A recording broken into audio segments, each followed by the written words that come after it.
Assalamu alaikum. My name is Dr. Zunaida Jamil and the topic of today's practical is effect of different solutions on RBCs. First we are going to discuss what it means by tonicity. Tonicity actually describes the behavior of a cell when placed in a solution. So it depends not only on the number of particles in a solute but also the nature of the solute. What are the different determinants of tonicity? Tonicity is determined by effective solutes like glucose. What it means by effective solute is that a solute that cannot penetrate the cell membrane. Hence, it exerts an osmotic force that pulls water out of the cells. There are some other solutes like non-effective solutes, which include solutes like urea. Although urea is osmotically active, but it is lipid soluble, so it is distributed equally across the membranes. There are different types of solution, which include hypertonic solution, a solution which has more tonicity than the cells, an isotonic solution with a solution which has equal tonicity to the cells, and then a hypotonic solution with a tonicity less than the cells. This diagram shows the changes in volume which occur when a normal cell is placed into different types of solutions. So in the first one here, a normal cell is placed in a hypertonic solution. When a cell is placed in a hypertonic solution, as I told you before, the osmotically active substances exert the osmotic force and pull water toward them. So if hypertonic solution is present in the outside environment of the cell, then they are going to exert an osmotic pull and drive the water out of the cell into the solution, which causes the cell to shrink. Hence, in hypertonic solutions, RBCs shrink.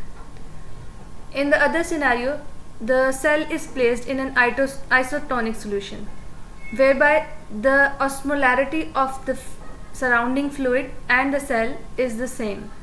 So, no net exchange of water occurs between the solution and the cell.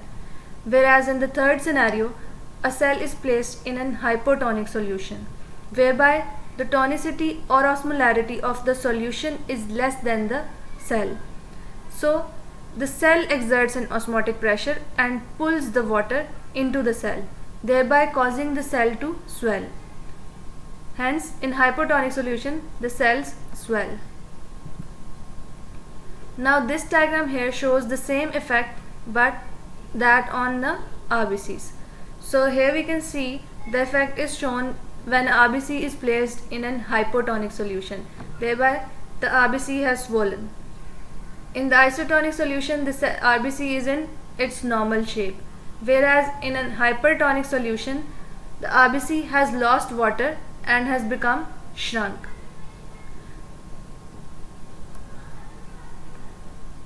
Now we are going to discuss these different effects separately. First of all, the effect of hypertonic solution.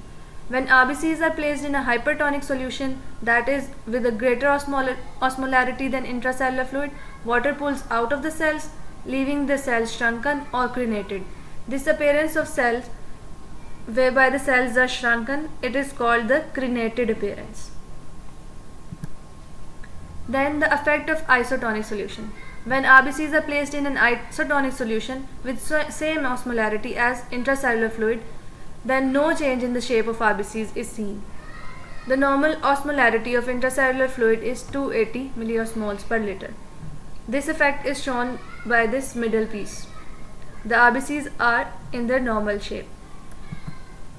Then the effect of hypotonic solution. When RBCs are placed in a hypotonic solution, that is with less osmolarity than intracellular fluid, water is pulled into the cells, causing them to swell and burst sometimes, which causes hemolysis. So here you can see in this diagram, the cells are about to burst. They are so swollen up that even some of the cells are being burst.